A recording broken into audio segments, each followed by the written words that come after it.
Oke.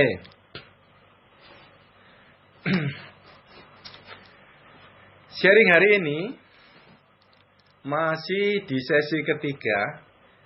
Janganlah padamkan roh ketiga.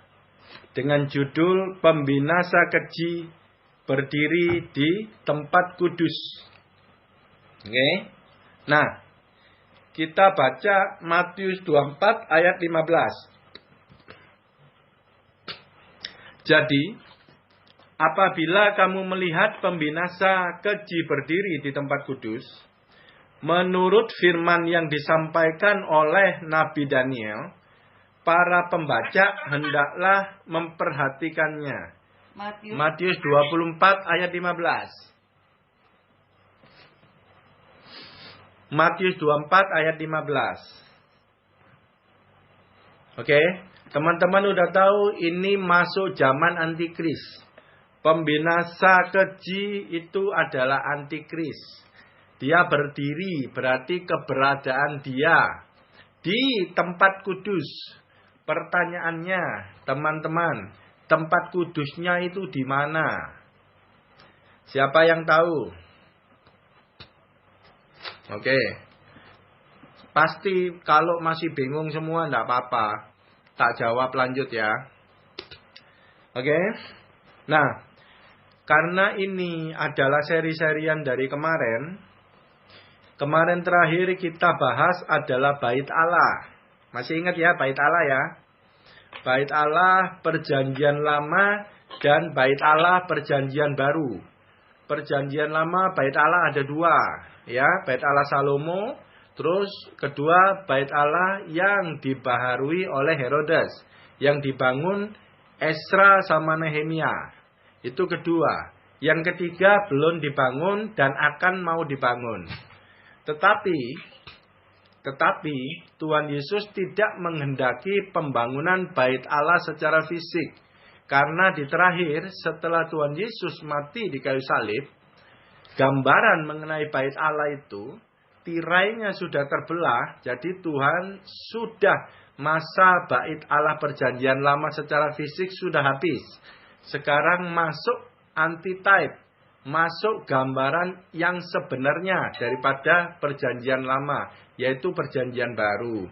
Perjanjian Baru Bait Allahnya adalah tubuh kita adalah Bait Allah, yaitu pembahasan kemarin. Bait Allah adalah tempat kudus. Itu adalah tempat perjumpaan kita dengan Tuhan. Jadi, di Bait Allah pada waktu masuk di halaman, itu ketemu mezbah tembaga, terus ketemu tempat air pembasuhan, terus masuk satu kemah, ruangan kudus. Habis itu masuk ruangan Maha Kudus. Nah, itu ruangan kudus dan Maha Kudus itu sudah dibelah. Nah, itu yang dimaksud tempat kudus.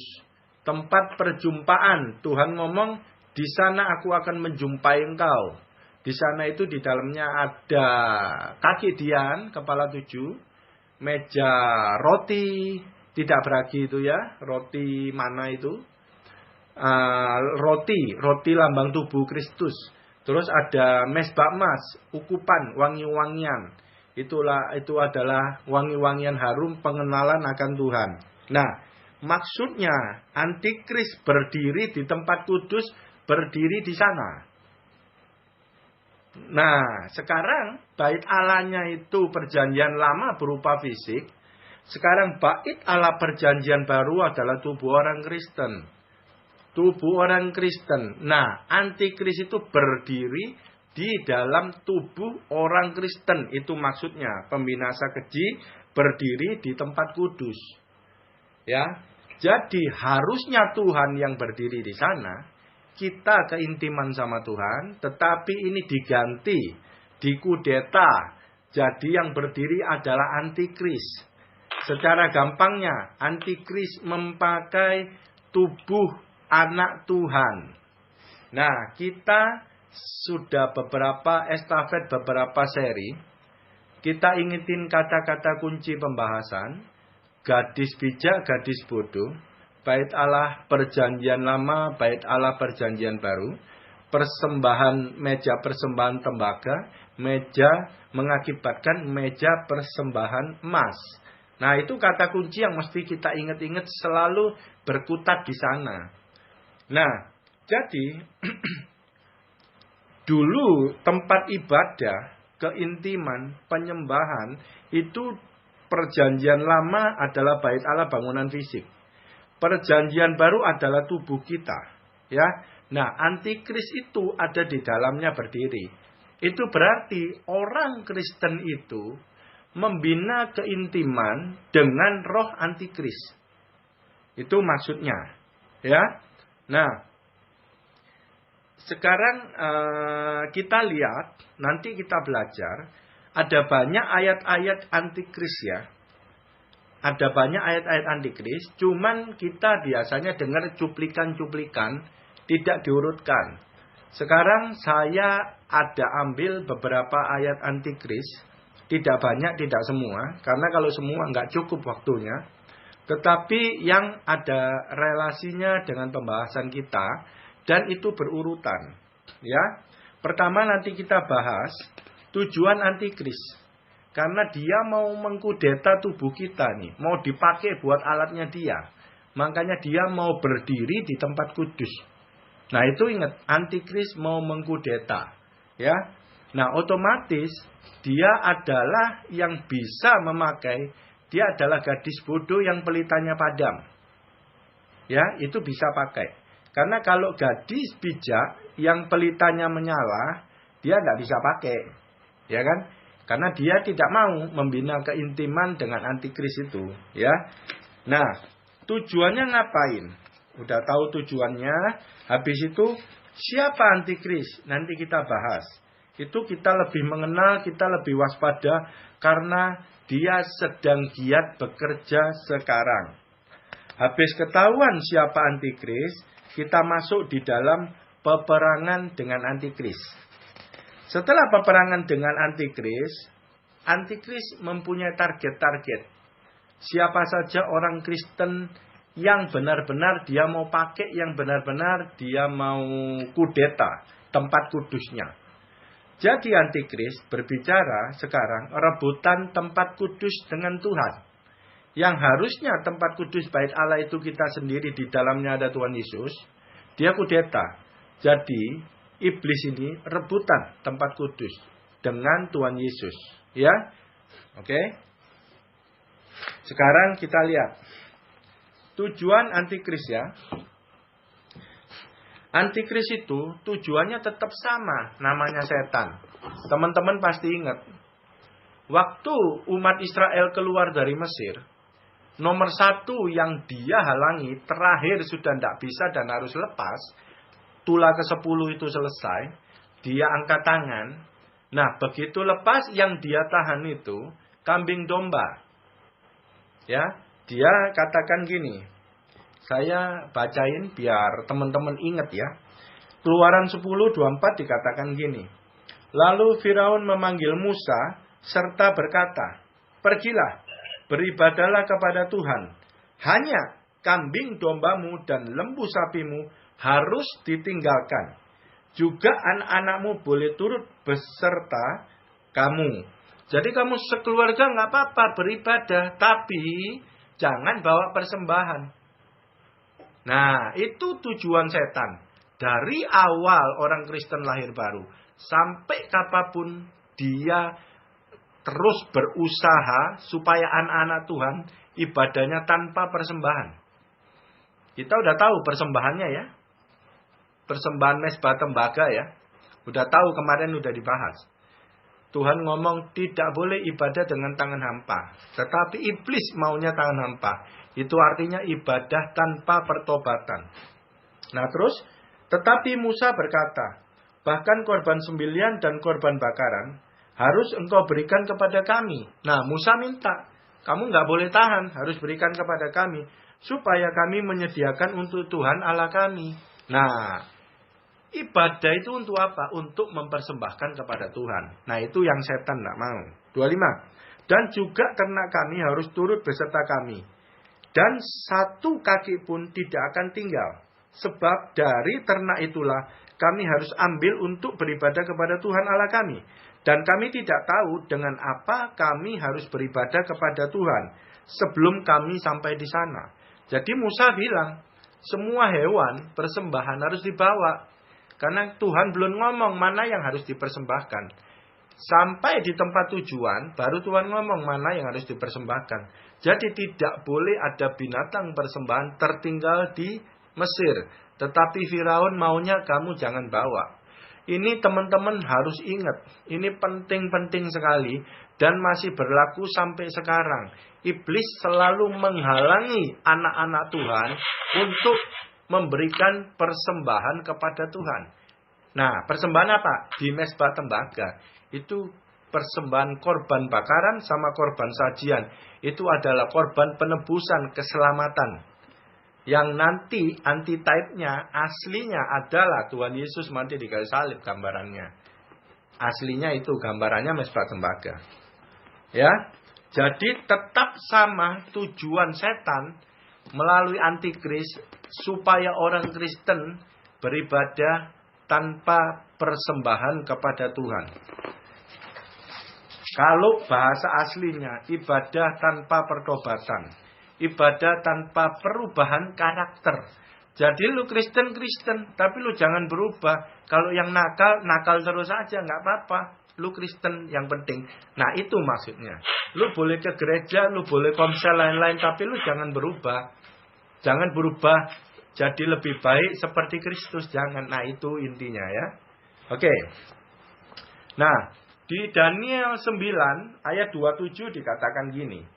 Kita akan banyak baca ayat-ayat untuk peneguhan. Biar kita tidak salah jalan. Biar kita confident ya. Percaya gitu ya. Daniel 9:27 dikatakan gini. Raja itu akan membuat perjanjian. Untuk menjadi berat bagi banyak orang selama 1 kali 7 masa. Pada pertengahan 7 masa itu. Ia akan menghentikan korban sembelihan dan korban santapan. Dan di sayap kekejian akan datang yang membinasakan. Sampai pemusnahan yang telah ditetapkan menimpa yang membinasakan itu. Nah, ini adalah Daniel dapat penglihatan rupanya. Ya, ada antikris nanti. Yang dia buat perjanjian, tapi di tengah-tengahnya dia mengingkari. Dan tetap tujuannya apa? Menghentikan korban sembelihan dan korban santapan. Nah ini terus ini, ayatnya nanti ada terus. Dia kekeh banget iblis, tidak menyerah, ulet banget. Pokok jangan sampai orang Kristen mempersembahkan kepada Tuhan sesuatu. Itu intinya. Ya, jangan ada pertobatan di antara orang Kristen. Ini kekeh banget gitu loh ya. Nah kita udah ngerti nih target-targetnya antikris tuh. Dia kalau bekerja begitu. Jadi orang semau gue gitu loh. Ya. Nah terus di Daniel 12 ayat 11. Nyambung terus ini. Penglihatan-penglihatan yang Tuhan kasih petunjuk ya. Daniel 12 ayat 11. Sejak dihentikan korban sehari-hari. Dan ditegakkan dewa-dewa kekejian. Yang membinasakan itu. Ada 1290 hari.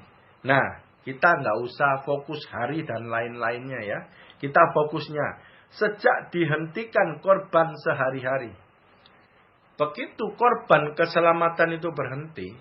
Itu berarti umat Tuhan sudah tidak ada covernya lagi. Ya. Sudah putus hubungan dengan Tuhan. Ceritanya. Nggak ada korban lagi. Udah hidup semau gue. Dan itulah terus mengalir yang namanya ditegakkan dewa-dewa kekejian. Begitu manusia putus hubungan dengan Tuhan, tidak ada jalan lain. Dia akan masuk kepada penyembahan iblis, setan dan lain-lain dalam berbagai bentuk. Ya, itu kekejian di mata Tuhan dalam berbagai bentuk penyembahannya. Ya, begitu kita putus penyembahan kepada Tuhan, tidak ada korban kepada Tuhan, langsung kita akan terjebak otomatis masuk dalam penyembahan kepada antikris, kepada setan-setan dan lain-lain dalam berbagai rupa. Ya.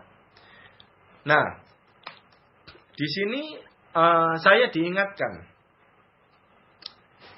bunuh diri itu tidak ada ayatnya ya. Tetapi kenapa bunuh diri berdosa? Bunuh diri adalah salah satu cara menghentikan korban sehari-hari. Yang harusnya ada masa-masa orang itu semakin indah, orang itu semakin berkenan, semakin bisa mempersembahkan kepada Tuhan. Mezbahnya bagus, harum, dan banyak jiwa-jiwa datang kepada Tuhan karena kehidupan dia yang berbuah. Ketika dia bunuh diri, berarti dia menyetop semua korban persembahan. Nah, jadi ini salah satu yang iblis pakai untuk menyetop korban persembahan. Ya, tidak ada di Alkitab, ya, tapi saya dapat remanya seperti itu. Ya, penghentian. Jadi nggak bisa lagi, udah stop tubuhnya kan. Nah, ya. Nah, jadi tujuan menghentikan korban persembahan, iblis ini licik banget. Dia mengalihkan penyembahan kita kepada iblis. Karena hidup kita tidak terasa dan teman-teman tidak tahu. Karena sudah ketipu bahwa selama ini jadi orang Kristen beribadah itu tidak pernah mempersembahkan kepada Tuhan. Tidak ada keintiman, dia tidak tahu gitu loh. Nah, ini yang iblis mau. Iblis itu mau menguasai bait Allah, tempat kudusnya Tuhan itu mau dia kuasai. Tapi statusnya kamu masih Kristen. Jadi dia kudeta dari dalam. Kamu masih Kristen, tapi keintimanmu dengan iblis, dengan antikris. Itu banyak sekali orang Kristen seperti itu. Itu yang jelas ada di antara gadis bodoh. Mungkin tidak semua, ya, tapi adanya di komunitasnya di gadis bodoh, ya, tidak semua, ya. Nah, jadi di ruang keintiman itu kita bertemu intim dengan Tuhan, di sana iblis mengganti. Jadi iblis menaruhkan kata-kata intimidasi, mengendalikan kita semuanya. Nah itu. Jadi keintiman seperti posisi duduk diam, seperti Maria dan merenungkan firman, itu diganti. Kita mendengarkan terus perkataan intimidasi dari Tuhan. Bahkan intimidasi dan lain-lain yang di luar firman itu kita renungkan terus. Itulah namanya keintiman perjumpaan dengan iblis. Merenungkan semua dan akhirnya karena renungan iblis itu maunya merusak. Udah jelas hidup kita rusak karena yang kita renungkan itu yang negatif semua. Bukan firman Tuhan gitu ya. Nah, ini adalah intro Mas Yan ya. Intro. Ya, intro tujuan antikris. Ya. Tadi saya ada ngomong intimidasi itu bukan dari Tuhan, saya salah ngomong. Intimidasinya itu dari iblis ya. Keintiman dengan iblis. Jadi iblis selalu memberi panah-panah intimidasi ya. Bukan dari Tuhan, dari iblis ya. Antikris itu yang namanya ya. Oke, sekarang kita udah tahu ya tujuannya antikris seperti itu gambar besarnya ya. Oke, kita masuk poin 2. Antikris itu siapa gitu kan? Dan ternyata antikris juga ada antek-anteknya. Ya, kita baca sekarang. Jadi kita bisa mendeteksi. 1 Yohanes 4 ayat 3. Dan setiap roh yang tidak mengaku Yesus tidak berasal dari Allah. Roh itu adalah roh antikristus. Dan tentang dia telah kamu dengar bahwa ia akan datang dan sekarang ini ia sudah ada di dalam dunia. Ya. Nah, kita dari ayat ini kita lihat roh itu adalah roh antikristus. Jadi antikristus itu bentuknya roh, itu iblis sebenarnya. Dia tidak mempunyai tubuh jasmani. Makanya dia mau masuk di dalam orang Kristen. mau mengendalikan orang Kristen gitu ya, namanya antikristus. Jadi itu antikris berasal dari orang Kristen, bukan di luar Kristen. Ya. Jadi kalau di luar Kristen itu bukan antikris. Antikris adalah bagian orang Kristen, ya. Roh antikris. Jadi antikristus adalah roh. Ya. Oke.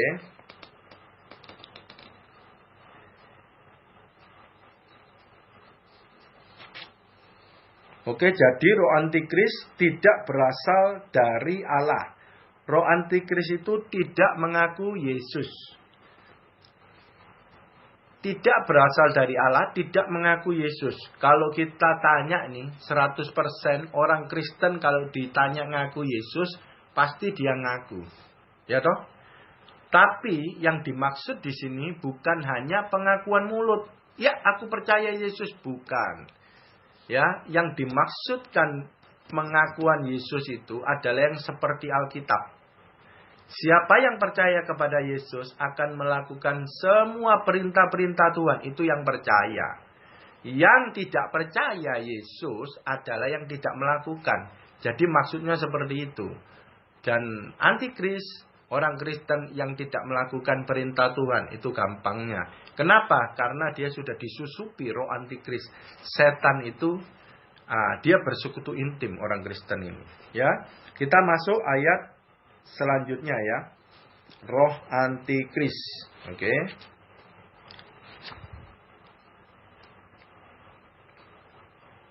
Sebentar.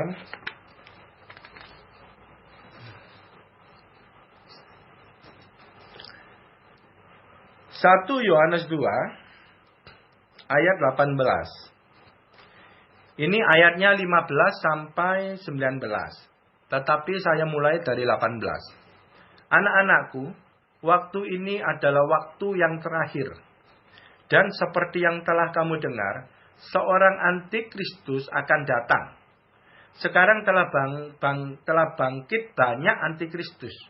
Itulah tandanya bahwa waktu ini benar-benar adalah waktu yang terakhir.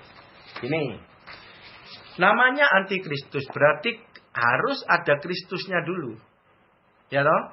Kalau nggak ada Kristus, ya nggak ada antikris. Karena Tuhan Yesus sudah lahir jadi manusia dengan jabatannya Kristus, makanya ada antikris. Dan ini dilihat adalah waktu yang terakhir. Jadi akhir zaman adalah ketika Tuhan Yesus lahir jadi manusia. Itu udah akhir zaman. Sekarang ini ujung dari akhir zaman. Ya. Nah, seorang antikris akan datang. Jadi antikris itu adalah satu orang. Artinya apa? Pemimpinnya adalah satu orang antikris. Tetapi telah bangkit banyak antikristus. Itu anggotanya, itu pasukannya. Ya. Dan antikristusnya hanya satu orang. Yang dia benar-benar ditunjuk, dirasuk oleh roh antikristus itu.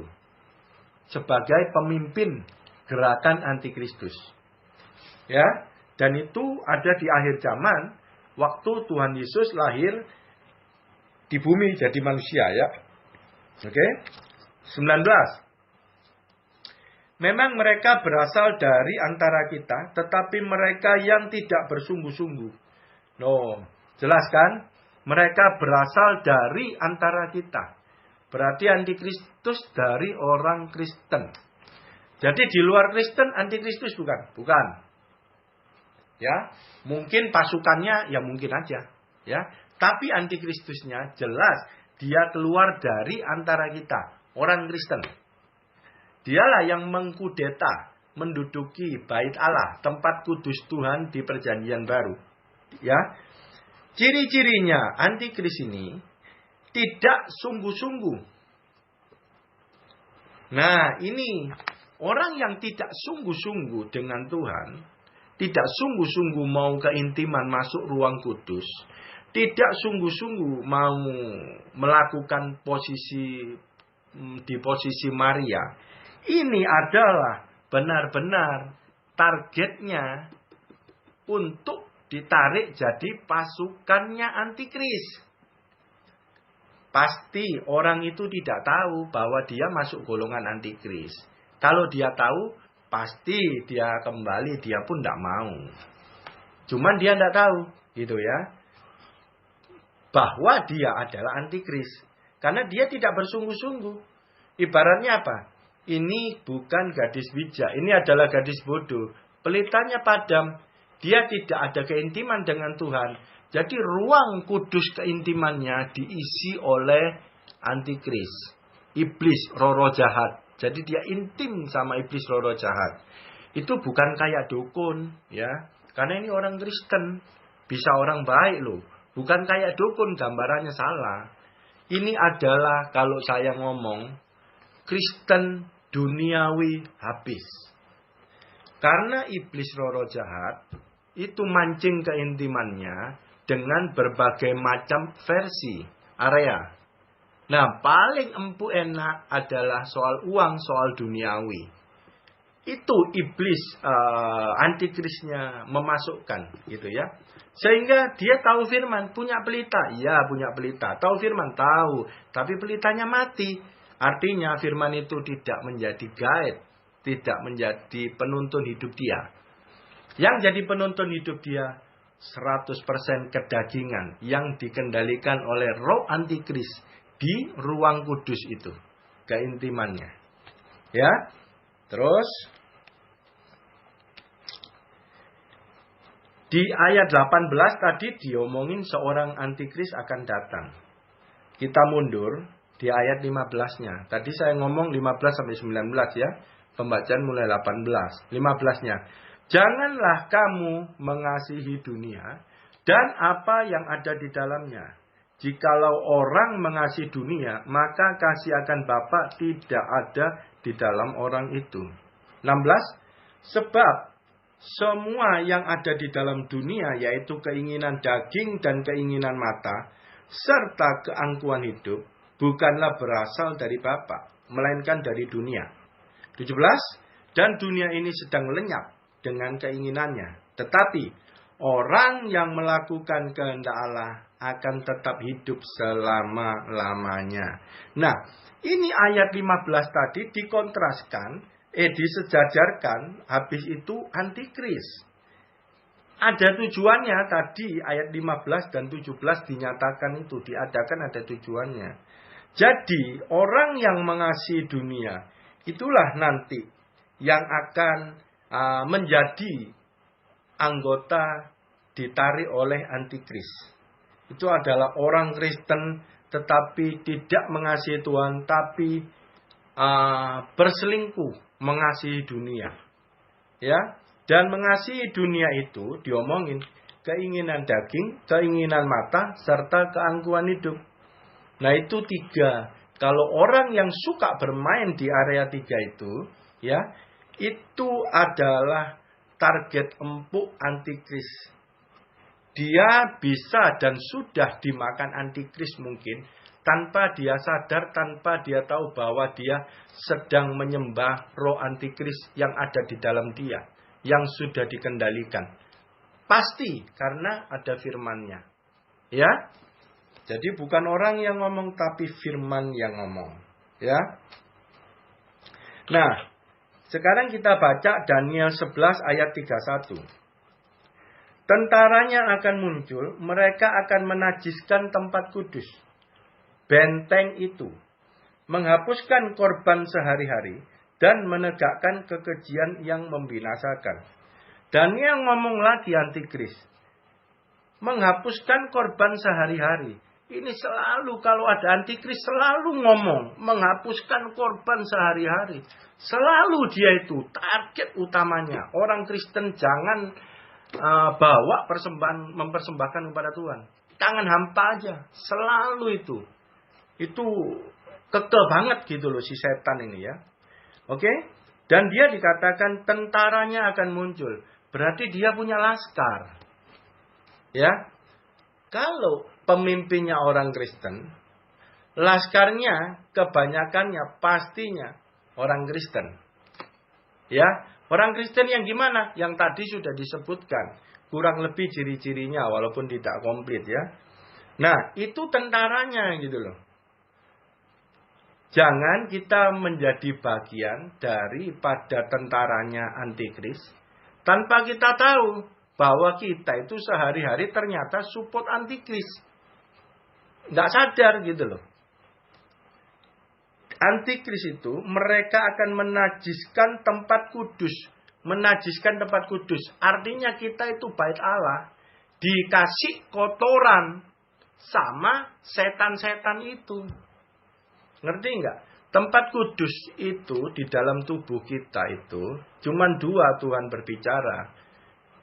Cuman 2 kantong wadah. Kirbat anggur, rema itu turun, itu hati. Kita mendengar perkataan Tuhan. Terus direnungkan, perubahan pola pikir. Itu adalah buli-buli minyak cadangan di pikiran kita yang menyalakan pelita. Cuman 2 itu tempat kudusnya. Menggerakkan hidup kita itu cuman 2. Hati dan pikiran. Dan hati dan pikiran itu yang dicemarkan oleh si setan. Banyak sekali. Banyak pikiran kotor kita, banyak sekali. Pikiran kotor itu macam-macam. Dari pornografi, dari kekhawatiran, dari ketakutan. Semua panah-panah api ya. Yang di luar firman itu nancep. Supaya kita terus masuk. Nah itu yang namanya pikiran kita dicemarkan. Yang mestinya kita ada hari-hari merenungkan firman. Yang kudus, Tuhan senang, Tuhan berjumpa. Nah itu ditiadakan. Karena kalau ditiadakan keintiman itu, berarti ditiadakan juga persembahan kepada Tuhan. Apa yang mau ditobatin, gak suka firman? Ya dong, gak bisa. Gitu. Nah jadi ketika tempat kudusnya dinajiskan, itu korban bakaran sehari-hari, itu hilang dari hidup kita. Begitu hilang hidup dari kita, berarti korban penebusan tidak ada. Kita posisinya berseberangan, berseteru dengan Tuhan. Ya, karena Tuhan mau ada mezbah tembaga, ada pertobatan, tapi kita tidak. Itu artinya kita hidup semau gue. Ya, nah ini ada unik di Daniel ini dikatakan gini. Mereka akan menajiskan tempat kudus. Benteng itu. Loh, aneh. Tempat kudus terus benteng itu. Nah, jadi tempat kudus itu adalah benteng. Menurut firman. Menurut Tuhan. Benteng kita. Benteng kita jebol. Tubuh kita ambrol. Hidup kita kacau balau. Apa benteng kita? Hati dan pikiran.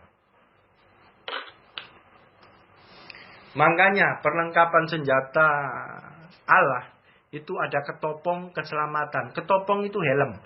Helmnya dikasih judul helm keselamatan. Helmnya itu jebol, kepala kita itu hancur, itu keselamatan bisa hilang. Makanya ditulis ketopong keselamatan. Begitu. Ya, Widya. Widya. Kok satu hilang ya, siapa ya? Iya, enggak tahu. Oke. Nah, tadi sampai mana? Tentaranya. Ya, itu benteng. Jadi teman-teman, ini kata-kata penting kita sebagai orang Kristen. Kita harus jaga benteng kita. Ini riskan banget. Hati dan pikiran harus tetap dikuasai firman. Harus tetap jaga keintiman dengan firman. Begitu benteng itu jebol, hidup kita hancur. Ya. Oke.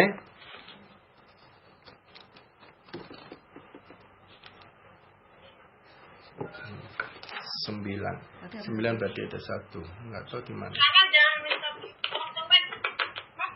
Oke, biarin lah kelihatan layarnya begini.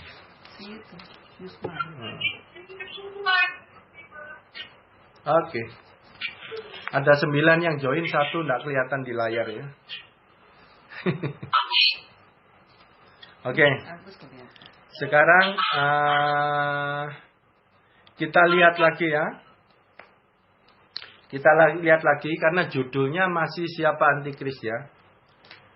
1 Yohanes 4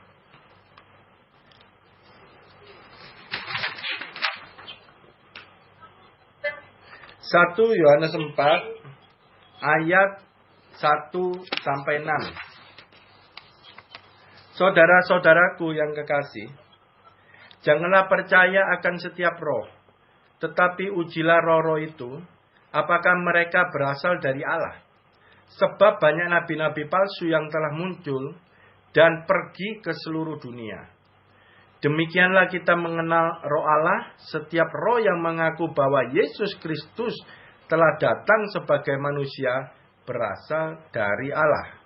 Dan setiap roh yang tidak mengaku Yesus tidak berasal dari Allah. Roh itu adalah roh antikristus. Ya, di atasnya dikatakan nabi-nabi palsu, di bawahnya dikatakan roh antikristus. Ya, jadi roh antikristus itu bekerja kuat dengan pengikut-pengikutnya, laskar tentaranya itu yang namanya nabi-nabi palsu. Nabi itu artinya penyambung lidah. Ya, penyambung lidah. Kalau nabi-nabi palsu, nabi itu penyambung lidah Tuhan. Kalau nabi-nabi palsu, penyambung lidah setan, yaitu antikris. Ya. Kamu berasal dari Allah, anak-anakku. Oh enggak, roh antikristus ayat 3 dulu ya. Dan tentang dia telah kamu dengar bahwa ia akan datang, dan sekarang ini ia sudah ada di dalam dunia. Sudah ada di dalam dunia. Ingat ya, ada di antara kita. Ya, ada di antara kita. Hati-hati. 4. Kamu berasal dari Allah, anak-anakku, dan kamu telah mengalahkan nabi-nabi palsu itu. Sebab roh yang ada di dalam kamu lebih besar daripada roh yang ada di dalam dunia. Mereka berasal dari dunia. Sebab itu mereka berbicara tentang hal-hal duniawi. Dan dunia mendengarkan mereka. 6. Kami berasal dari Allah. Barang siapa mengenal Allah, ia mendengar kami. Barang siapa tidak berasal dari Allah, ia tidak mendengar kami. Itulah tandanya roh kebenaran dan roh yang tidak menyesatkan. Ini ada satu tanda. Roh yang menyesatkan. Roh yang menyesatkan yang terakhir ya. Nah, di sini antikris terus dikatakan bahwa kita itu mengalahkan. Ya, roh kita lebih besar daripada semua roh yang ada di dunia. Jadi, ini berbicara roh duniawi begitu kuat, itu dipakai antikris untuk menyeret anak-anak Tuhan sebagai pasukannya. Jadi, di ayat ini roh kita lebih kuat, lebih besar dari roh yang di dunia, itu dalam kapasitas roh kebenaran, roh firman, roh pengajaran. Jadi kita tidak termakan oleh roh duniawi. Karena kita meninggalkan, selera kita bukan keduniawian. Itu yang dimaksud roh kita lebih besar daripada roh duniawi. Kita tidak terseret oleh daya tarik dunia. Kita sudah tidak menghendakinya. Jadi iblis memakai roh duniawi untuk narik kita. Tidak bisa. Itu maksudnya. Dan orang Kristen yang mulutnya selalu berbicara tentang duniawi saja. Dan dia ketertarikannya dengan duniawi. Ini adalah salah satu antek-antek pasukannya antikris. Karena dia akan menjerat. Dia akan bercerita. Dia akan menarik, ya, menarik orang-orang benar supaya mencintai dunia sehingga dia masuk di dalam laskar pasukan antikris. Dia terus cari anggota, ya, karena roh kita lebih besar itu di bawahnya roh kebenaran, roh kebenaran, roh kudus kebenaran. Jadi ada kebenarannya, ada firmannya gitu loh. Kalau orang nggak ada firman, nggak ada roh kebenaran, nggak suka firman, roh kebenarannya dia lemah. Lemah, dia nggak ada pengertian, dia sedikit, dia gampang terseret ke arah keduniawian gitu loh. Jadi kita tidak bisa mengklaim roh gua lebih besar, tapi nggak suka firman. Jadi roh yang lebih besar itu di bawah dijelaskan, itu tandanya roh kebenaran. Ada sangkut pautnya dengan roh kebenaran. Jadi roh kudusnya, roh kudus kebenaran, firman itu. Ya.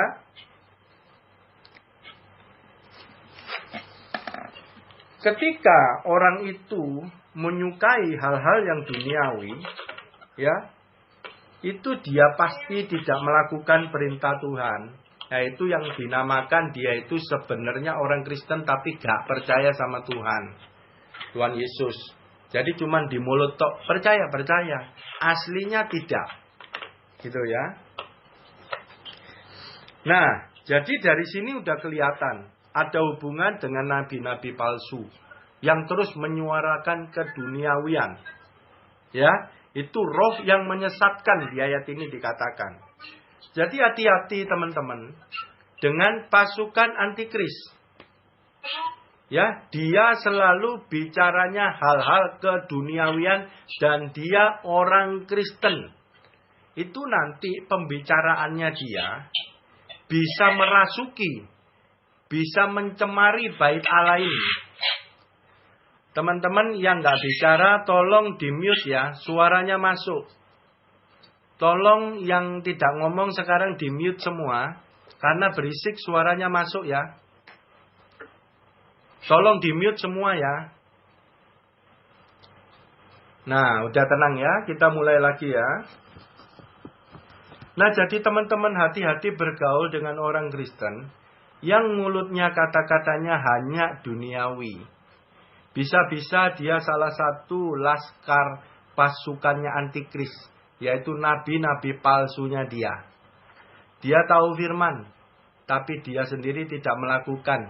Dia kecintaannya dengan dunia. Mulutnya selalu ngomong hal-hal yang duniawi. Ya. Oke. Sekarang siapa antikris? Kurang lebihnya kita udah tahu ya. Nah, nomor ketiga, kita peperangan dengan antikris. Mau nggak mau, suka nggak suka, kita peperangan. Kalau nggak peperangan, berarti orang itu di anggotanya antikris. Seleranya sama. Karena seleranya beda sama kita, ya kita harus perang. Kita nggak bisa ikut dia begitu ya. Nggak bisa diem. Diem tanda setuju. Ya, hati-hati. Diem tanda setuju karena tidak menolak. Nggak ada di rohani wilayah abu-abu. Tidak ada. Ya. Nah, peperangan kita sudah tahu. Apa sih perebutannya peperangan? Yaitu bait Allah. Tempat kudus. Tubuh kita sendiri. Ini rebutan. Setan sama Tuhan. Ya. Nah, yang dimaksud benteng, yang dimaksudkan nanti yang mau direbut adalah hati dan pikiran kita. Ya. Itu tempat kudus. Itu hanya boleh diisi oleh Tuhan. Hanya boleh masuk keintiman dengan Tuhan. Itu kudus. Tidak boleh ada yang lain. Ya. Matius 24 ayat 15 judul sharing kita. Apabila kamu melihat pembinasa kecil berdiri di tempat kudus, itu yang menjadi target peperangan kita. Kita mempertahankan jangan sampai bait Allah diduduki oleh pembinasa kecil antikris, roh antikris. Nah, kalau mau perang, kita harus tahu goalnya dia apa sih? Goalnya dia adalah kita ibadah tanpa mezbah. Mezbah tembaga dan mezbah emas tidak ada dalam hidup kita. Jadi hidup kita ibadah tanpa persembahan. Pelita yang padam. Ibadah tanpa pertobatan. Begitu ya. Tak ulang-ulang terus biar nempel di otak kita ya. Oke?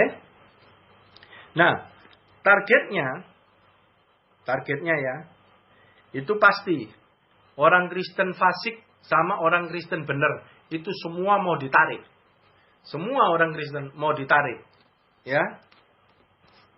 Oke.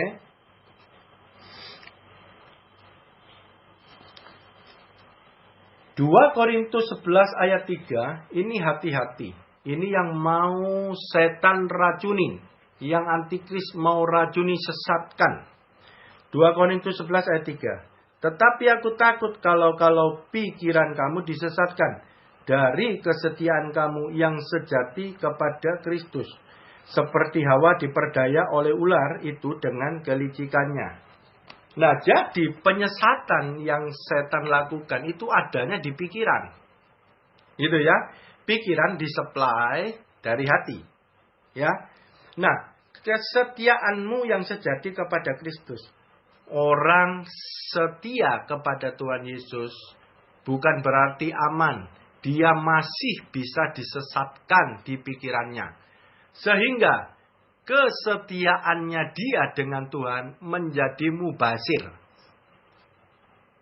Ingat, kesetiaan sama Tuhan masih bisa pikirannya disesatkan oleh roh jahat, roh antikris. Dan ketika pikiran orang yang setia kepada Tuhan Yesus disesatkan, maka jalannya pun jadi sesat. Jadi kesetiaannya kepada Tuhan menjadi mubazir. Banyak orang melayani secara fisik, ya, secara fisik di luar, tetapi pikirannya sesat. Kan percuma kesetiaannya jadinya. Ya, Tuhan tidak bisa pakai karena pikirannya sesat. Bentengnya sudah kotor, sudah najis oleh paham-paham ajaran-ajaran yang menyimpang daripada firman Tuhan, tapi dia tidak ketahui. Sepertinya firman Tuhan, begitu ya. Jadi kesetiaan pun perlu diimbangi oleh pengetahuan akan firman, pengenalan akan firman, akan Tuhan yang benar. Karena tanpa itu kita mudah disesatkan. Sehingga kita setia tiap hari doa dan lain-lain, tapi menjadi sia-sia.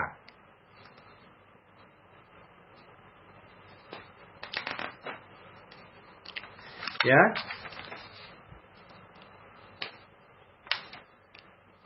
Nah, tadi Daniel 11:31, tentaranya menajiskan tempat kudus. Sekarang 32-nya, dan orang-orang yang berlaku fasik terhadap perjanjian akan dibujuknya sampai murtad dengan kata-kata licin. Fasik terhadap perjanjian. Saya baca kamusnya, fasik itu apa gitu ya. Menurut KBBI, Kamus Besar Bahasa Indonesia, orang fasik adalah orang yang percaya Tuhan tetapi tidak mengamalkan perintahnya. Bahkan berbuat dosa, itu fasik. Ya, fasik juga berarti keluar dari sesuatu. Ya, keluar dari sesuatu. Nah, ayat 32 dikatakan gini, berlaku fasik terhadap perjanjian. Berarti dulunya di dalam perjanjian, di tengah jalan dia keluar dari perjanjian. Dia percaya kepada Tuhan tapi dia keluar dari perjanjian. Dia tidak melakukan semua perintah Tuhan yang di dalam perjanjian itu. Perjanjian itu apa? Ada 2. Perjanjian lama dan perjanjian baru. Firman Tuhan, Alkitab. Waktu kita terima Tuhan Yesus, kita ada masuk di dalam perjanjian itu. Tetapi di tengah jalan, orang itu jadi orang fasik. Dia keluar daripada perjanjian itu. Dia tetap masih Kristen, tapi dia mencintai dunia. Lebih dari Tuhan, jadi dia keluar. Ya, nah ini adalah target yang paling empuk, gampang sama roh antikris untuk dijadikan anggotanya. Akan dibujuknya sampai murtad. Murtad bukan dengan kata-kata, tapi dengan perbuatannya. Orang Kristen itu menunjukkan dia murtad. Ya, paling parah dia dengan kata-kata, tapi sepertinya tidak ya. Dan dibujuknya itu dengan kata-kata licin. Oke, stop. Sekarang kita fokus. Senjata antikris yang paling ampuh adalah kata-kata licin. Peperangan antikris dulu, sekarang, sampai selama-lamanya adalah kata-kata licin. Tetapi umat yang mengenal Allah akan tetap kuat dan akan tetap bertindak. Kalau kita ada pengenalan, itu artinya kita melakukan perintah Tuhan. Kita mengalami Yesus, kita tidak bisa dibujuk karena kita tahu firman Tuhan. Dengan kata-kata licin. Kata-kata licin jangan dianggap remeh. Ya, jangan dianggap remeh. Ini tidak peduli level jabatan apapun manusia. Bisa kena kata-kata licin daripada iblis. Ya, ini cantumin di kita, kata-kata licin ya. Ayat 33. Dan orang-orang bijaksana di antara umat itu akan membuat banyak orang mengerti. Nah, orang-orang yang tadi itu, yang terbujuk, terus sama orang-orang bijaksana itu, membuat banyak orang ngerti. Jadi diajarin kebenaran.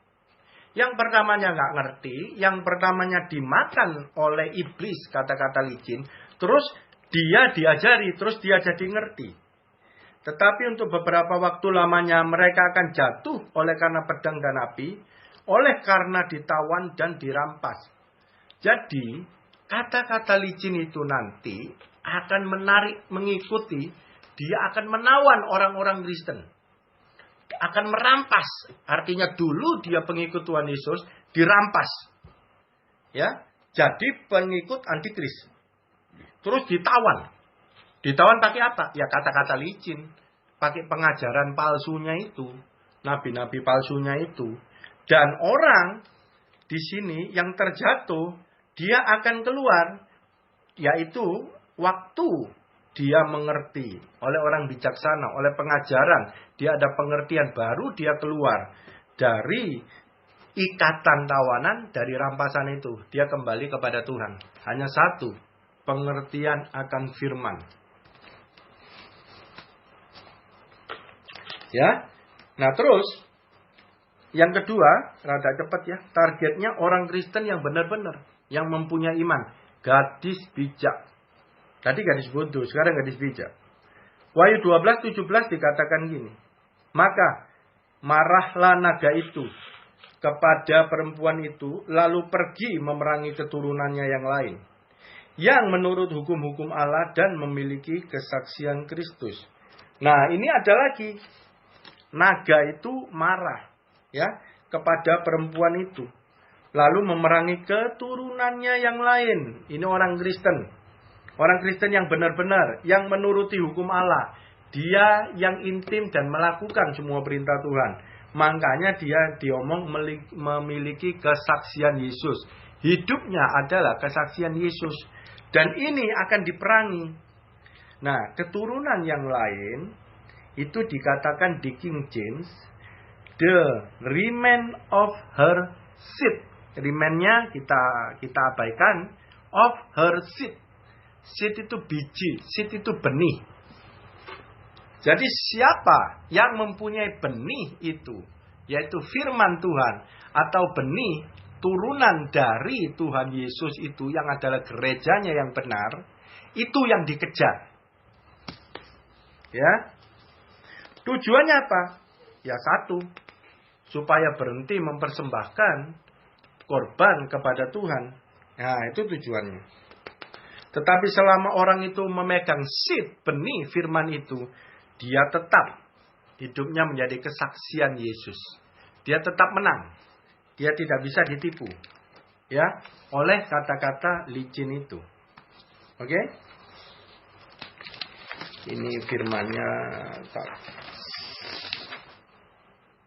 Oke, ini firmannya ada sedikit lagi. Ini udah 54 menit. Saya sambungin ya teman-teman ya. Waktu kita masih banyak ya. Sambungin, tak tambahin 15 menit, 10 menit lagi ya. Oke. Teman-teman ingat ya. Sekarang nomor 1, peperangannya adalah kata-kata licin. Seperti tadi. Ya, jebakan. Oke. 1 Petrus 5. ayat 7 sampai 11.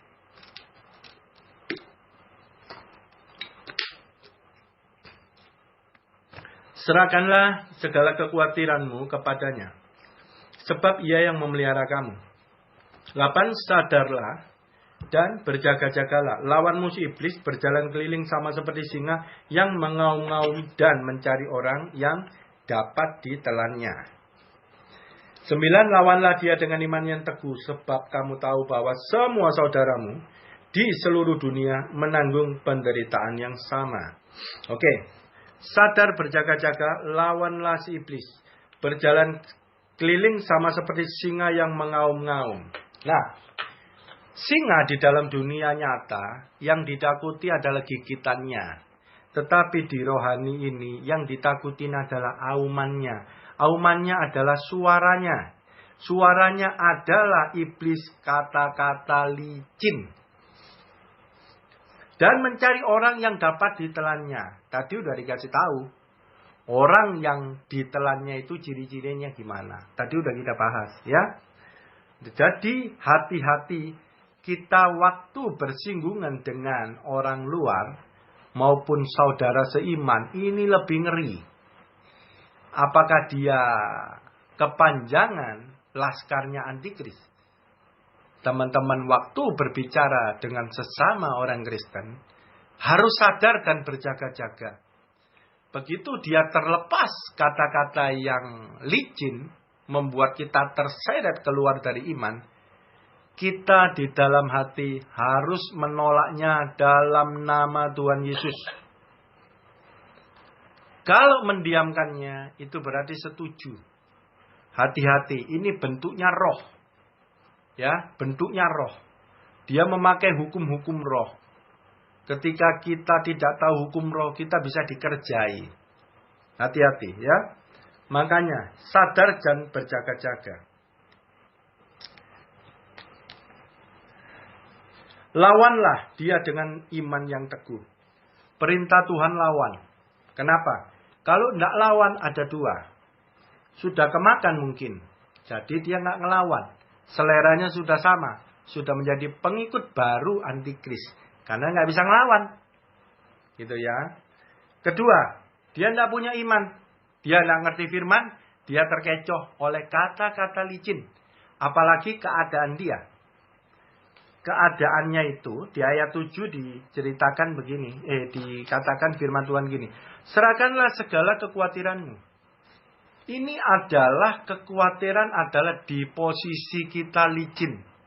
Kekhawatiran, ketakutan ini saudara. Itu adalah di posisi kita licin. Yang gampang digoyang. Ketika ada teman atau apa Kristen. Ketika dia menasehatkan sesuatu yang tidak baik. Yang ke arah keduniawian. Sedang kita berada di dalam kekhawatiran, ketakutan. Pijakan kita licin. Karena bukan pada firman. Kita gampang terkecoh. Gampang ketarik. Masuk di dalam kata-kata licin dia. Ya. Dianya ini belum tentu orang jahat. Ya. Antikris belum tentu orang jahat. Ya. Bisa orang jahat bisa. Tapi belum tentu. Makanya kita jangan terkecoh. Yang penting yang keluar dari mulutnya itu apa? Itu yang penting. Firman atau ke arah keduniawian. Tuh, hati-hati. Ya. Lawannya dengan iman yang teguh. Kenapa dikatakan iman yang teguh? Ini benar-benar musuh kita iblis, kata-kata licin. Jadi iman biasa tidak cukup. Harus yang teguh. Harus kekeh. Ngomongnya begitu. Jadi kalau kita berdiam, tidak melawan, itu tidak boleh. Karena perintah Tuhan harus melawan. Ya, itu kita aja sudah melanggar. Kita harus lawan. Kalau dia menasihatkan, kalau ada ngomong-ngomongan, apalagi yang dia bisa mengintimidasi kita. Kita harus lawan. Ya, seperti tadi, roh kita lebih besar. Roh apa? Roh kebenaran, kita lawan pakai firman. Kalau nggak tahu firman, kalau nggak ngerti firman, gimana perangnya? Iman yang teguh adalah yang tidak tergoyangkan. Adalah pengertian akan firman. kita ngerti, itu teguh, nggak bisa digoyang. Tetapi kalau yang firmannya hafalan, itu gampang digoyang. Ya, kalau firman hafalan gampang digoyang. Karena hafalan itu menempel. Kalau menyatu tidak bisa diuraikan, sudah menyatu. Kalau menempel bisa dikopek. Dan kalau tidak kuat ada waktunya kopek lepas. Kalau firman itu hafalan, itu bisa lepas. Ya, harus mengerti, itu masuk menjadi daging kita. Itu melalui pertobatan, perubahan pola pikir. Firman di dalam aku di dalam firman. Itu namanya menyatu.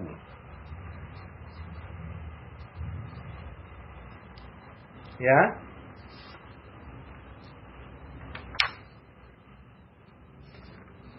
Akhirnya, hendaklah kamu kuat di dalam Tuhan, di dalam kekuatan kuasanya. Lah, kamu itu mesti kuat di dalam Tuhan.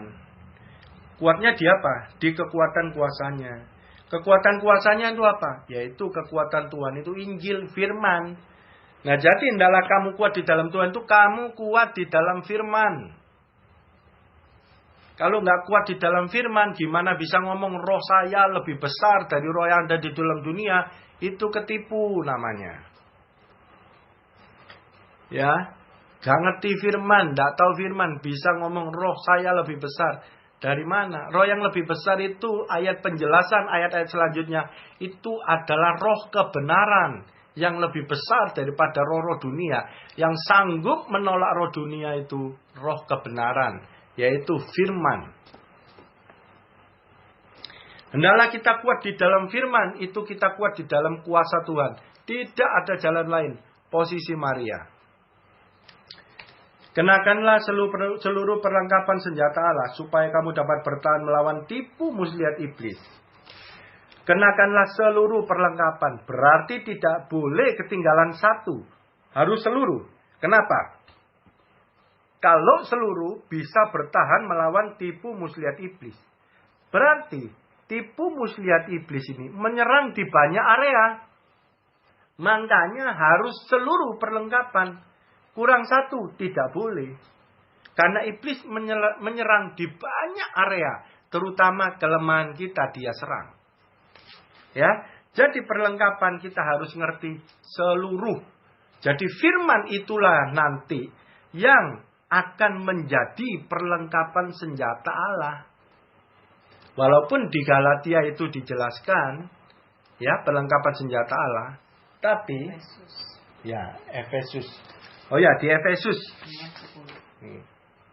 Efesus ayat 6. 10 sampai 12. Ya. Sorry.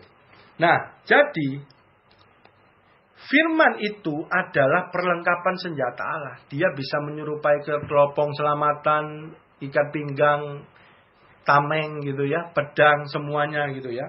Jadi harus seluruh. Jadi firman itu harus komplit ke semua area kehidupan kita. Baru kita bisa melawan tipu muslihat iblis. Jadi iblis yang ditakuti adalah kata-kata licin. Apa itu kata-kata licin? Tipu muslihat. Kata-kata licin itu tidak langsung ngerayu kita jadi rusak. Kalau langsung ngerayu kita jadi rusak, pasti kita langsung menolak. Dia itu ada kebenarannya. Tapi pas di tengah-tengah di ujung kita ditelikung keluar daripada iman. Itu kata-kata licin.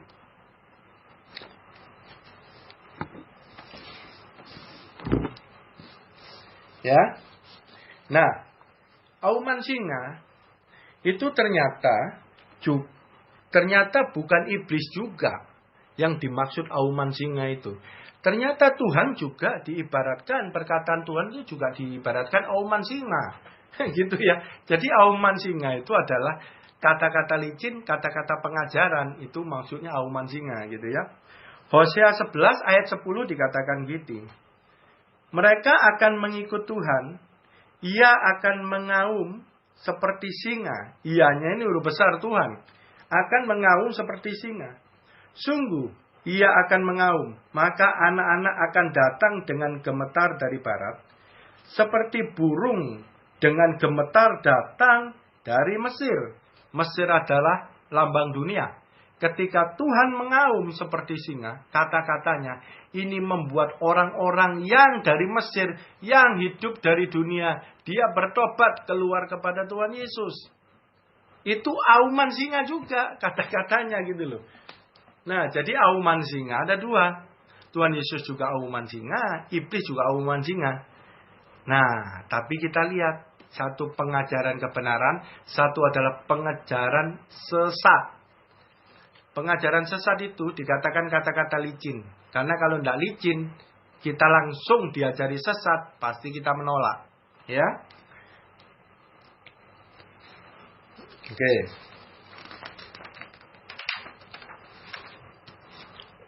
Mau selesai ya. Wahyu 12. Ayat 3. Maka tampaklah suatu tanda yang lain di langit. Dan lihatlah seekor naga merah padam yang besar. Berkepala 7 dan bertanduk 10. Dan di atas kepalanya itu ada 7 mahkota. Dan ekornya menyeret sepertiga dari bintang-bintang di langit. Dan melemparnya ke atas bumi. Dan naga itu berdiri di hadapan perempuan yang hendak melahirkan itu. Untuk menelan anaknya. Segera sesudah perempuan itu melahirkan. Naga merah padam ini adalah berbicara ular tua Lucifer, iblis, setan itu, ya, yang besar. Dan ekornya menyeret sepertiga. Saya pernah ngomong di RA zaman-zaman dulu ya. Ekor menyeret sepertiga dari bintang-bintang. Nah, jadi ini ada banyak tafsiran bintang-bintang itu ya. Ada yang nafsirin itu hamba-hamba Tuhan yang cemerlang. Ada yang nafsirin itu malaikat. Kalau saya nafsirinnya malaikat. Kenapa? Karena dilemparkan ke atas bumi. Nah itu. Jadi si Lucifer sama sepertiga malaikat berdosa itu, Lucifer dosa, dia nyeret sepertiga, dilempar ke bumi. Nah inilah bumi. Ada roh-roh jahat, nah itu semua anggotanya Lucifer. Gitu ya. Oke, kita abaikan itu, kita lihat. Dengan apa dia mencari anggota? Lucifer mencari anggota dengan ekornya. Jadi, naga itu yang bahaya ekor. Ular besar naga, ular itu yang bahaya ekor. Dan teman-teman tahu, ular itu alat kelaminnya di ekor. Alat kelamin apa lambang? Alat reproduksi. Alat menggandakan untuk memperbanyak itu kelamin. Itu adanya di ekor. Kok persis ya? Ya Tuhan dahsyat. Nah, ekor itu apa? Yesaya 9 ayat 14. Tua-tua dan orang yang terpandang itulah kepala. Dan nabi yang mengajarkan dusta itulah ekor. Sebab orang-orang yang mengendalikan bangsa ini adalah penyesat. Dan orang-orang yang dikendalikan mereka menjadi kacau. Oke? Ayat 14. Nabi yang mengajarkan dusta itu ekor. Jadi, reproduksi antikris memperbanyak pasukannya itu pakai ekor, pakai pengajaran dusta. Yaitu kata-kata licin. Nabi-nabi palsu. Namanya palsu. Dia mengandung kebenaran tapi tidak utuh. Makanya kita harus mengejar kebenaran terus. Supaya semakin utuh, semakin utuh. Kita tidak bisa berhenti di tengah jalan. Kita gampang ketipu. Kebenaran yang tidak utuh. Yang cuma separuh. Yang tidak finish akan mudah dibelokkan. Di tikungan terakhirnya bisa menjadi tidak selamat. Oleh karena kata-kata licin si iblis, pengajaran dusta. Sekarang banyak sekali pengajaran dusta. Di YouTube banyak sekali. Dan pengikutnya juga pasti ada. Tidak mungkin tidak ada pengikutnya. Yang setuju banyak banget juga. Jadi mau pegang yang mana? Jangan pegang manusia. Pegang Roh Kudus, Roh kebenaran. Kata-kata saya pun bisa salah. Kata-kata saya pun tafsirannya bisa meleset. Kadang bisa juga tersesat. Namanya tafsiran. Tapi teman-teman selalu andalkan Roh Kudus. Roh kebenaran. Dia yang menuntun. Terima khotbah boleh. tetapi semua harus kembali nantinya. Cek di hatinya, Roh Kudus bicara, ini benar atau tidak. Begitu ya. Jadi ekor adalah pengajaran dusta. Itu alat reproduksi si iblis setan untuk mencari pengikutnya. Siapa yang mengikuti iblis oleh pengajaran dusta? Ayat 15 dikatakan, yang dikendalikan mereka menjadi kacau. Hidupnya pasti kacau. Nah, ini unik ya. Wahyu 9 ayat 19. Sebab kuasa kuda-kuda itu terdapat di dalam mulutnya dan di dalam ekornya. Sebab ekornya sama seperti ular. Mereka berkepala dan dengan kepala mereka itu mereka mendatangkan kerusakan. Kuda itu alat perang zaman dahulu. Jadi kuasa kuda-kuda maksudnya di dalam peperangan yang berkuasa itu adalah mulut dan ekor. Ya. Dan ini uniknya binatang ular. Ekornya punya kepala. Yang berarti ekornya punya mulut. Lihat bentuknya ular. Cuman panjang seperti ekor. Satu sisinya kepala yang ada mulutnya. Satu sisinya ekor. Itu bentuknya ular seperti itu. Saya baru sadar. Dia bilang gini. Sebab ekornya sama seperti ular. Mereka berkepala. Nah. Ekornya mempunyai kepala seperti ular gitu loh. Yang mulutnya itu mengeluarkan pengajaran dusta. Itu ekor. Tapi ada mulutnya, yaitu ular. Dan kepala mereka mendatangkan kerusakan. Kepala mereka mendatangkan kerusakan. Apa kepala? Pikiran mereka. Pola pikir mereka. Yang kotor, yang najis, yang keluar dari firman. Itulah yang mau diimpartasikan kepada anak-anak Tuhan. Sehingga mendatangkan kerusakan. Hidupnya kacau. Ya. Oke. Sekarang ayat terakhir.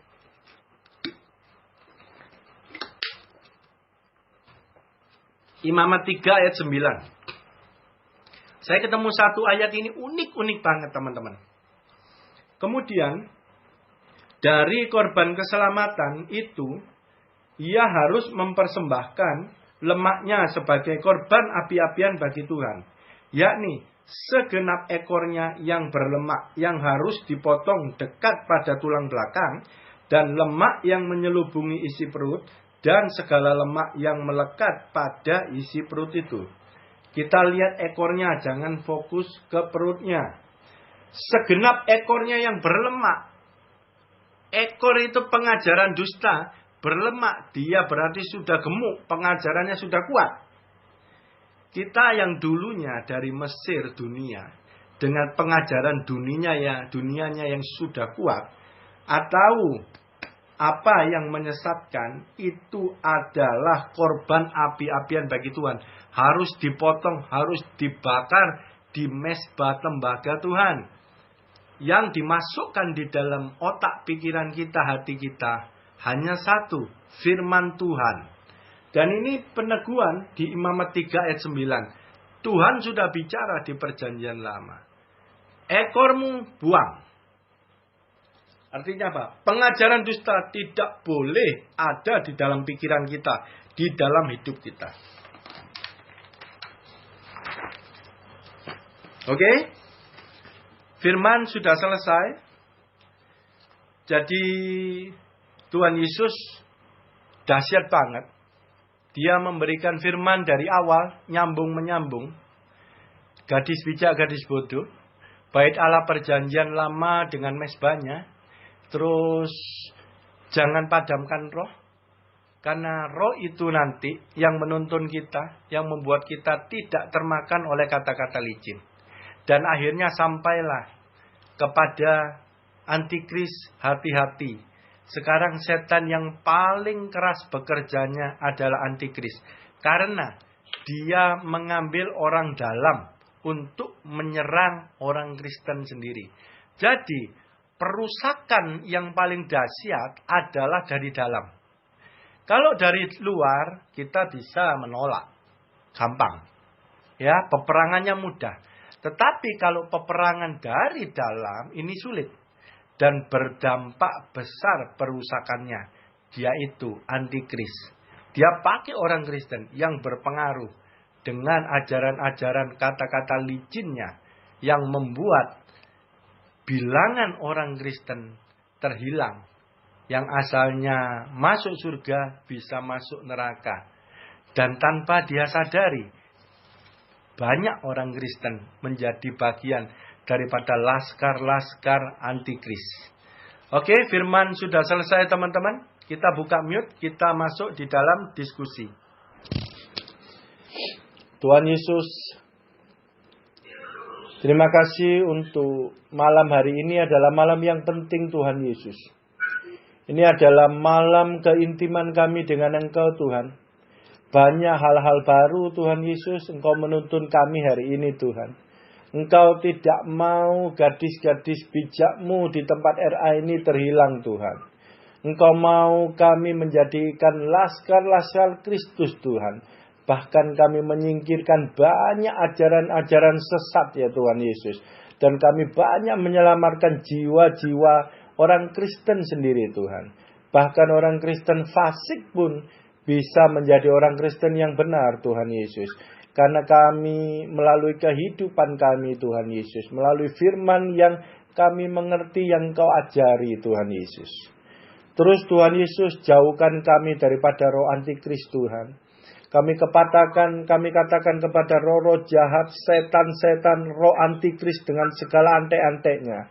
Kami katakan dengan iman sekarang kami menolak Engkau di tempat kudus kami. Di tempat bait Allah kami, di hati kami, di pikiran kami. Kami menolak segala intervensi penajisan itu dari roh antikris dengan segala antek-anteknya.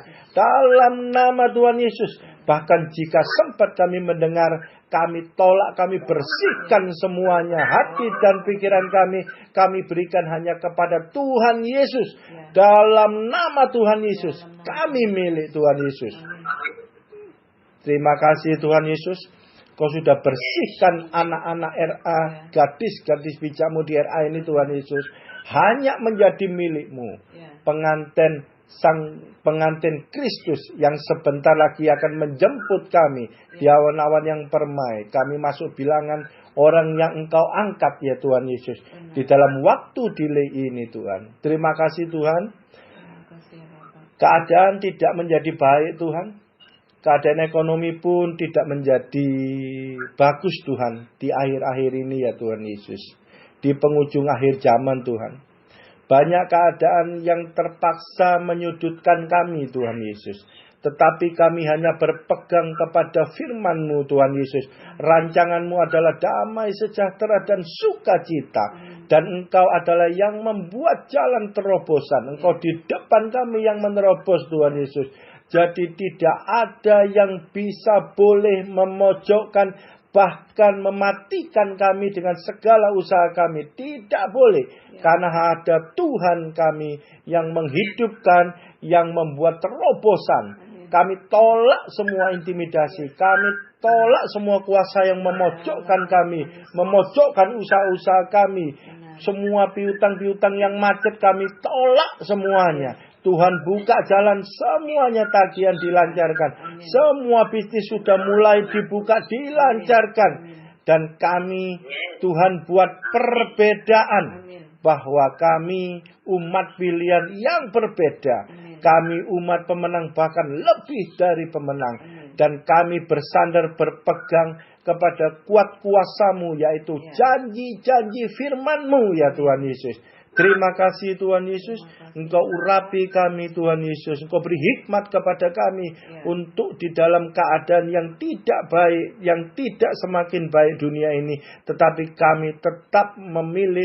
Kami tetap membuat satu keputusan yang bijaksana Tuhan Yesus. Kami tetap menang oleh karena Engkau Tuhan Yesus. Kami nyatakan kelompok RA ini dengan gadis-gadis Tuhan di dalamnya. Kami semua bebas krisis. Dan Tuhan mengangkat kami lebih tinggi dan lebih tinggi. Tuhan memberi pertolongan tepat pada waktunya.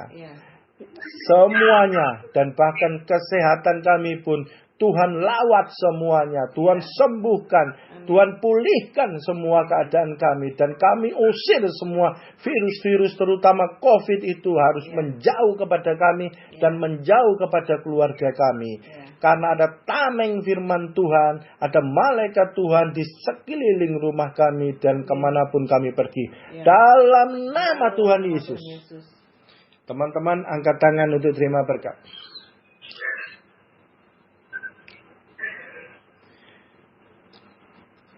Terimalah berkat, mujizat, terobosan untuk semua pergumulan kita. Tuhan berikan sekarang mujizat yang terbaiknya. Hanya kemurahan Tuhan menyanggupkan kita terima yang terbaik dari Tuhan. Bapak memberikannya melalui anaknya yang tunggal Tuhan Yesus Kristus. Dengan persekutuan intim Roh Kudus sekarang sampai selama-lamanya. Yang sudah terima mujizat yang terbaik. Sama-sama katakan amin. Bapak bagus.